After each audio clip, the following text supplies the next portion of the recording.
For a decade, Carol Shea Porter has cast a long shadow over the Democratic landscape in the 1st Congressional District. Now that she's retiring, there is a long list of credible candidates seeking to pick up where she will leave off.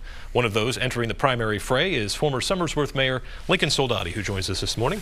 Thanks for being here, Mr. Mayor. We appreciate it. My pleasure. Thank you. And you were also the Stratford County Attorney for almost 2 decades, so a long and extensive resume there. But being the mayor of Somersworth, what does one learn about being the mayor of a small town? Well, that was probably the most fun I ever had in any job I've ever had.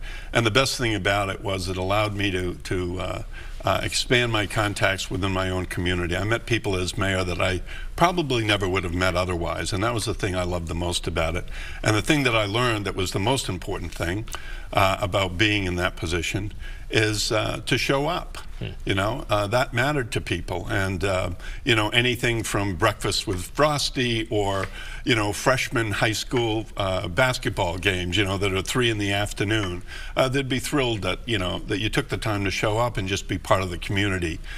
You know, it's a weak form of government, a weak mayor form of government in Somersworth. We had a city manager and so forth. So, but it meant the world to the community, and it meant the world to me. A job I just loved. I was very sad, you know, that I couldn't continue in that capacity. And this is a reliably Democratic city, and yet in 2016 we saw Donald Trump win one of the wards there, I believe Ward 3. That's something that Mitt Romney couldn't do, John McCain couldn't do, George W. Bush couldn't do it, Bob Dole couldn't even do that in 1996. What do you think it was about Donald Trump that was able to convince at least some of the voters there in Somersworth to vote for him? Well, I'm not sure I can speak to that particular issue. I was very proud that a Democrat won New Hampshire, that a Democrat won in the community I was living in at the time, Portsmouth. I still live in Portsmouth, and certainly I was very proud that she carried the city of Somersworth. So I was proud what Democrats did during that election, and I'll leave the analysis to someone else. But don't Democrats need to examine that, though, that the fact that here you have, again, one of the Democratic strongholds in New Hampshire, and that there was a ward there that actually went for Donald Trump? Isn't there something to explore there? Well, I think what Democrats need to do is to express their values and stand up for what Democrats believe in, the values that we've always believed in. We are the class of, we are the party of the working class. We are the party of social justice. We are the party that believes in that healthcare is a right, not a privilege. So I think if we stick to our core values, you know, we'll do well. And in your stump speech, you were essentially saying that the President of the United States is destroying America. And are you someone walking in the halls of Congress on day one? Would you be ready to remove him from office? Well, I don't think on day one I'd be ready to remove him from office. There's a process one has to go through, and we'll see whether or not that process actually begins. But if there is a process, I certainly believe that I have the skills and background that will make that process one in which, you know, we can get to the facts, that we can analyze it properly and do what is best for the country. Climate change is one of your big issues. How do we approach this policy problem, which is real, while also not causing too much economic dislocation or putting an undue burden on taxpayers? Well, I think that that's a false narrative to suggest that addressing global warming or climate change somehow is damaging to the economy. The fact is that the jobs of the future, and indeed the jobs right now that are found in the renewable industries, that's where the expansion of jobs is going to come from. You know, it's not going to come from, you know, strip mining some coal mountain in Pennsylvania. It's going to come from renewable energy. That is the future. And you know, the reason that global warming, that climate change is so important is because it is about the future. It's about the future of our children, and it's about the future of our grandchildren. And if they're going to have a future, that they're going to be able to look back and say, hey, we did everything we could to make sure that they had a future that was worth living, a planet that's worth living on, a planet that you can live on, then we've got to address this now. You know, this, I'll grant you that it's not an immediate issue in terms of a fix right now that we're going to solve everything. This is something that is going to live with us for generations, and those generations are my children and my grandchildren's generations, and they are entitled to the future that I've lived. I've lived the American dream. I want my grandchildren to be able to do so as well. And unless we face this, unless we accept the fact that this is an issue that will affect our planet for the entire future, then we're missing something that is fundamental to our existence. Here's something I think is kind of an interesting litmus test for Democrats right now. Do you feel that Al Franken was unfairly forced out of the Senate? I'm not sure it's a litmus test, but I think that Al Franken was caught up in a certain moment in time.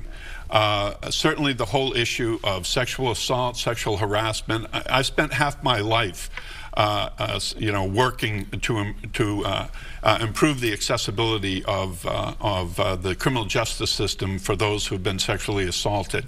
We transformed, really. We revolutionized, if you will, the way sexual assault investigations are done. And we not only did it for Stratford County, but indeed much of what we did in Stratford County has become a statewide standard. So the whole issue of sexual assault is something that I've spent half my life, working to provide assistance to victims of sexual assault. So I certainly understand that this issue needs to have light shown upon it. We need to believe victims. We need to accept that. I think it's unfortunate that Al Franken, I have some concerns about the way it was done. But at this point, we need to look forward. We can't look back. We need to look at what we're going to do in the future. And there's a lot that Congress needs to address. The whole system of how sexual assault by members of Congress gets reported and dealt with is an abomination. I mean, the fact that everything's secret, there are payoffs that are done in the name of taxpayers, that can't be allowed to continue. Are you someone there going to Congress you'd be ready to turn over some tables over this versus the collegiality aspect of it? I would be, yes, I think so. Yeah, I think it's important to speak up for issues that are important to voters, that are important to the district, that are important to the country. This idea that, party over country, we need to get away from that. There was a time, actually, that in this country where it was country first, not party first. And I think that's a value that we do need to get back to. Now, I believe in the values of the Democratic Party. I certainly do.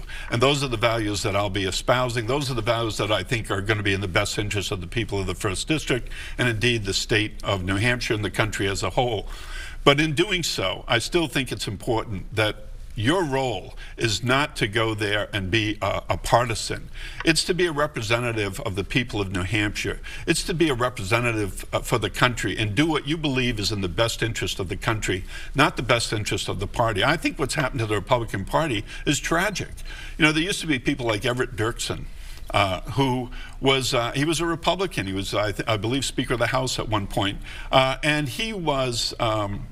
He was revered by everyone in both parties, and he was in Congress for a very long time. And there's others on the Democratic side. Mansfield comes to mind as another person. So there have been occasions when there are statesmen who have risen above partisanship in Washington, and they're people that we can all be proud of, regardless of their party affiliation. And that's the way that I would like to. That's what I would like to emulate. All right. Lincoln Soldati, former mayor of Somersworth. Thank you. Currently a resident of Portsmouth and the former Stratford County attorney. Thanks for being here, and we'll see you out on the campaign trail. Well, thanks so much. I appreciate it.